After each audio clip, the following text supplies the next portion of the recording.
Friends இப்போ பார்த்தீங்கன்னா diamond shape biscuit எப்படி பண்ணுறதுன்னு காட்டுறேன். இதில் பார்த்தீங்கன்னா சக்கரை பாறான்னு வடநாட்டில் சொல்லுவாங்க. நம்ம தமிழ்நாட்டில் பார்த்தீங்கன்னா இது டைமண்ட் ஷேப் பிஸ்கெட்னு சொல்லுவாங்க.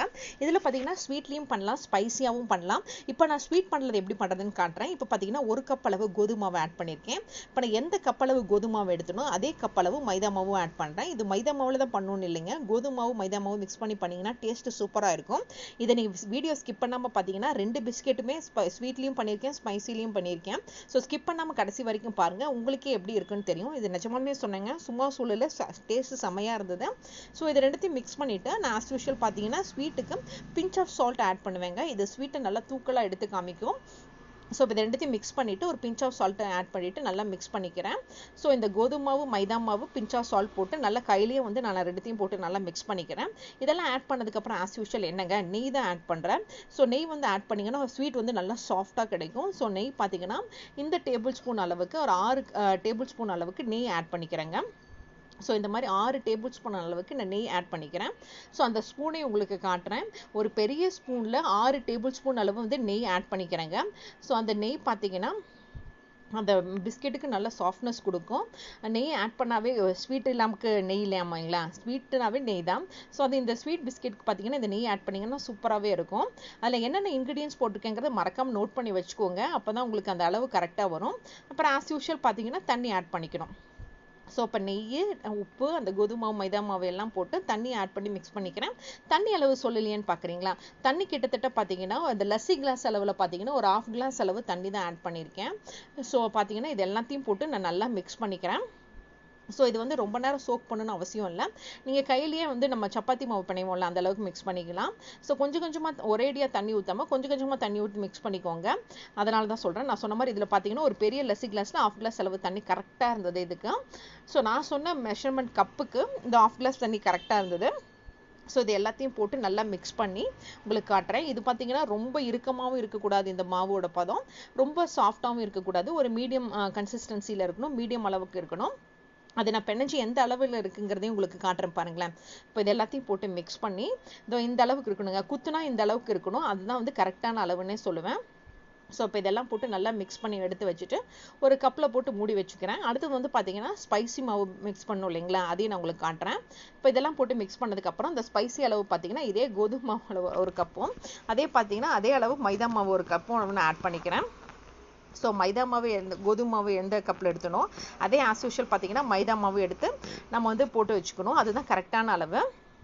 ஸோ இது ரெண்டுத்தையும் போட்டு ஆஸ் யூஷுவல் மிக்ஸ் பண்ணிவிட்டு நான் இதுக்கு பார்த்தீங்கன்னா என்னென்ன ஸ்பைசி ஆட் பண்ணுறேன்னு பார்த்தீங்கன்னா இந்த பீஸாக்கெலாம் கொடுப்பாங்க பார்த்தீங்களா, அந்த இட்டாலியன் சீசனிங், ஓரியோகேனோ அதெல்லாம் தாங்க. கிட்டத்தட்ட பார்த்தீங்கன்னா இது பார்த்தீங்கன்னா 1 டேபிள் ஸ்பூன் அளவுக்கு இந்த இட்டாலியன் சீசனிங் பார்த்தீங்கன்னா ஆட் பண்ணுறேன். ஸோ 2 பேக்கெட் பார்த்தீங்கன்னா 1 டேபிள் ஸ்பூன் அளவுக்கு கரெக்டாக இருந்துச்சு. ஸோ இட்டாலியன் சீசனிங் அப்புறம் ஓரியோகேனோ அதெல்லாம் தான் பார்த்தீங்கன்னா 1 டேபிள் ஸ்பூன் அளவுக்கு ஆட் பண்ணுறேன்.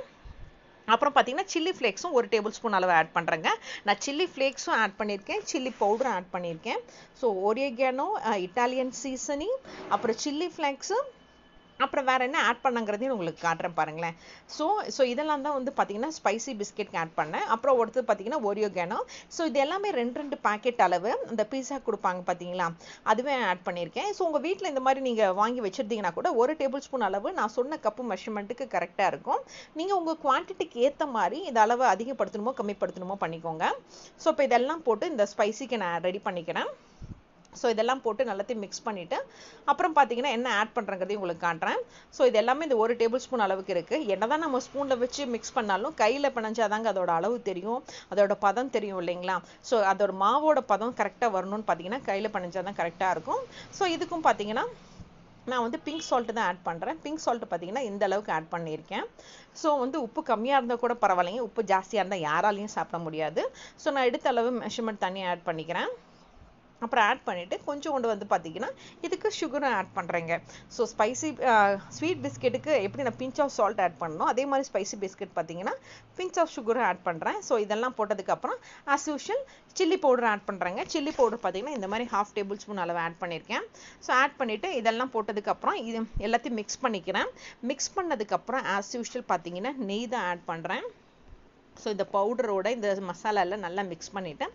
நெய்யும் ஆஸ் யூஷுவல் பார்த்தீங்கன்னா அதுக்கு ஸ்வீட் பிஸ்கெட்டுக்கு எவ்வளோ அளவு நெய் ஊற்றணும் அதே அளவு 6 டேபிள் ஸ்பூன் அளவு நான் நெய் ஊற்றுறேங்க. ஸோ கிட்டத்தட்ட பார்த்தீங்கன்னா 6 டேபிள் ஸ்பூன் அளவு நெய் ஊற்றிருக்கேன்.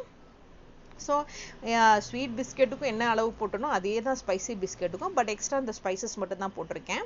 இதெல்லாம் போட்டுட்டு ஆஸ் யூஷுவல் தண்ணியும் தாங்க நான் எவ்வளோ அளவு அதுக்கு ஊற்றணும் அதே அளவு தான் தண்ணியும் ஆட் பண்ணுறேன். இதுக்கும் பார்த்தீங்கன்னா கிட்டத்தட்ட வந்து பார்த்தீங்கன்னா 1/2 கிளாஸ் அளவு தண்ணி தான் தேவைப்பட்டுச்சு. ஏன்னா அந்த கப்பு அதே கப் எடுத்தனால தண்ணி அதே அளவு தான் கப்பு தேவைப்பட்டுச்சு. ஸோ இதெல்லாம் போட்டு இதையும் நல்லா மிக்ஸ் பண்ணிக்கிறேன். ஸோ இதெல்லாம் போட்டு நல்லா கையிலே மிக்ஸ் பண்ணிக்கிட்டிங்கன்னா நான் அந்த அளவுக்கு நான் காமிச்சேன் பார்த்தீங்களா, ஃபஸ்ட்டு அந்த கன்சிஸ்டன்சி காமிச்ச அளவுக்கு அதே அளவுக்கு இந்த மாவையும் அதே மாதிரி பிணைஞ்சு வச்சுக்கணுங்க. ஸோ உங்களுக்கு நல்லா கையிலே எடுத்து மிக்ஸ் பண்ணிக்கோங்க. நல்லா மிக்ஸ் பண்ணி கொஞ்சம் கொஞ்சமாக தண்ணி ஊற்றி இது பண்ணிக்கோங்க. பிணைஞ்சு வச்சுக்கிட்டிங்கன்னா தான் அதோட மாவோட அளவு கரெக்டாக தெரியும். ஸோ உங்களுக்கு அதோட அளவு கரெக்டாக இருந்துச்சுன்னா தான் உங்களுக்கு இதாக வரும். இப்போ எனக்கு சூப்பராக வந்துருச்சு.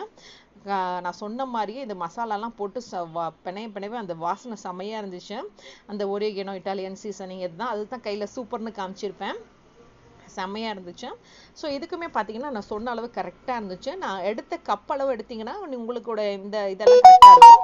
ஸோ இதுவும் அதே மாதிரி தான் நான் சொன்ன மாதிரியே பார்த்தீங்கன்னா நான் தொட்டு பார்த்தீங்கன்னா இந்த மாதிரி இருக்கணும். ஸோ இதையும் கொஞ்சம் மூடி வச்சுட்டு இப்போ நெக்ஸ்ட் பார்த்தீங்கன்னா இந்த மாதிரி ஒரு ஷீட் விற்கும் பார்த்தீங்களா, சப்பாத்தி மாவில் உருட்டுவோம்ல அந்த மாதிரி ஷீட் எடுத்துட்டு டஸ்டிங் பண்ணுறதுக்கு இந்த மாதிரி கோதுமாவையும் அல்லது மைதா மாவையோ போட்டுட்டு நம்ம சப்பாத்தி தேய்ப்போம் பார்த்தீங்களா, அந்த மாதிரி சப்பாத்தி ரோலர் வச்சு சப்பாத்தி தேய்க்க வேண்டியதான். இப்போ பாருங்களேன் அதே மாதிரி நான் தேய்ச்சி எடுத்துக்கிறேன். நம்ம சப்பாத்தி தேய்க்கிற மாதிரி நம்ம ஃபுல் அண்ட் ஃபுல் வந்து திருப்பி போட்டு எடுத்து தேய்ச்சிக்க வேண்டியதுதான்.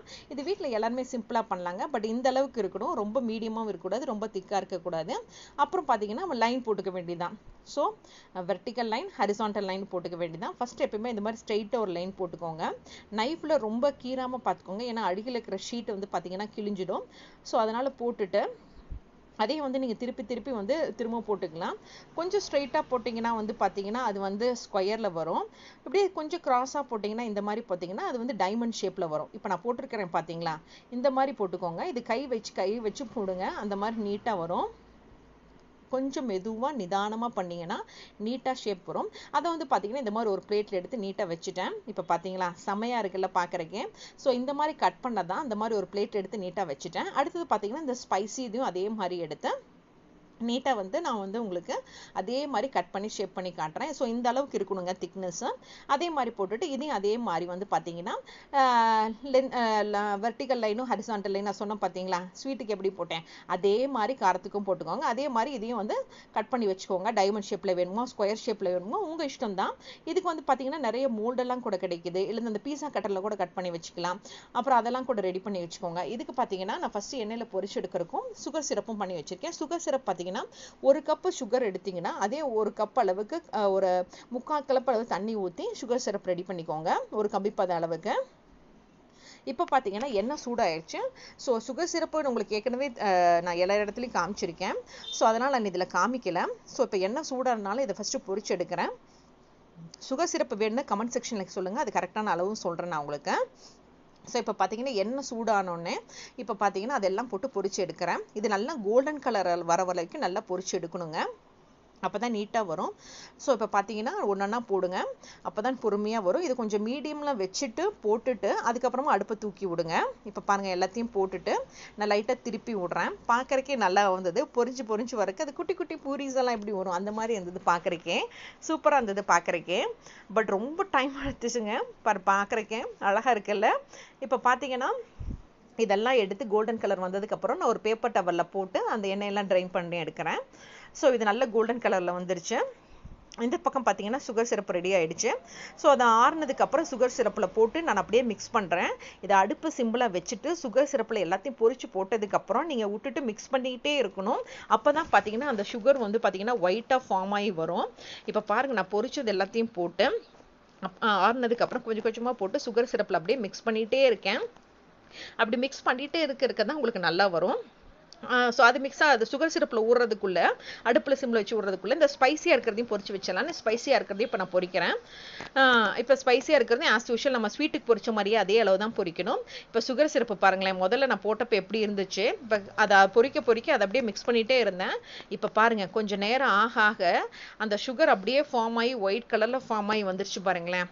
அடுப்பில் சிம்மில் வச்சுட்டு இப்படி மிக்ஸ் பண்ணிகிட்டே இருந்தீங்கன்னா அந்த சுகர் சிரப்பெல்லாம் அப்படியே ட்ரை ஆகி அப்படியே ஒயிட் கலரில் ஃபார்ம் ஆகிடும் வந்துடும். செம்மையாக இருந்துச்சு. இது பார்த்தீங்கன்னா ஸ்பைசி, அது பார்த்தீங்கன்னா சுகரு. அது ரெண்டுக்கும் உங்களுக்கு டிஃப்ரென்ஸ் இப்போ பார்க்கும்போதே தெரிஞ்சிருக்கும். ஸோ இப்போ பார்த்தீங்கன்னா இப்போ ஒரு பிளேட்டில் வச்சு காட்டுறேன். இந்த சைடில் இருக்கிறது பார்த்தீங்கன்னா லெஃப்ட் சைடில் இருக்கிறது சுகரு, ரைட் சைடில் இருக்கிறது பார்த்தீங்கன்னா ஸ்பைசி. ஸோ இப்போ ஸ்வீட் பிஸ்கெட்டும் ரெடி, ஸ்பைசி பிஸ்கெட்டும் ரெடி. செம்மையாக இருந்துச்சு. பொரிக்க சாப்பிட்டுக்கிட்டே இருக்கலாம் போல இருந்துச்சு. நானும் என் குட்டீஸும் சாப்பிட்டுட்டே இருந்தோம். இந்த மழை காலத்துக்கு இது ஒரு சூப்பரான ஸ்நாக்ஸுங்க. நீங்களும் ட்ரை பண்ணி பார்த்துட்டு கமெண்ட் செக்ஷனில் சொல்லுங்கள்.